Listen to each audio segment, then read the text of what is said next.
Let's say 11th 12th లో సరిగా marks రాలేదు అనుకోండి, వాళ్ళు వచ్చేసి నేను ఒక ఆంటర్ప్రినర్ అవుతాను అని అంటే, దట్ నీ మార్కులు చూసుకున్నావు ఎప్పుడైనా, నువ్వేంది ఆంటర్ప్రినర్ అయ్యేదేంది, ముందు మూసుకొని ఆ చదువులు చూసుకో అని అంటారు. ఇప్పుడు ఒక కాంటెంట్ క్రియేటర్ అవుతా అన్నాను అనుకో, నీకు అసలు పనా పాట, మేము డబ్బులు పెడుతుంటే నీకు అర్థం కావట్లేదు, నువ్వు మంచి కూర్చోబెట్టి నీకు లక్షలు కట్టి ఇది చేయిస్తుంటే నువ్వు వచ్చేసి కాంటెంట్ క్రియేటర్ అవుతా ఏంటి అంటే అని అంటారు. లేకపోతే నీకు నువ్వు దేనికి పనికిరావు.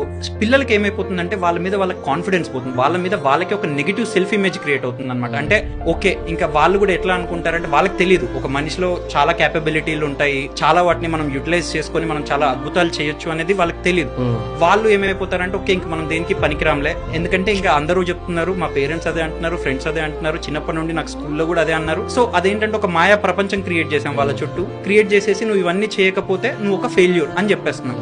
దాంతో వాళ్ళు ఎప్పుడైతే వాళ్ళు ఒక ఫెయిల్యూర్ కింద ఊహించుకుంటారో అప్పుడు ఏదైనా ఒకటి సాధిద్దాము అని అనుకుంటారా? అనుకోరు. ఎప్పుడైతే ఒకటి అద్భుతమైనది సాధిద్దాము అని అనుకోరు అప్పుడు దాని మీద ఎఫర్ట్ పెడతారా?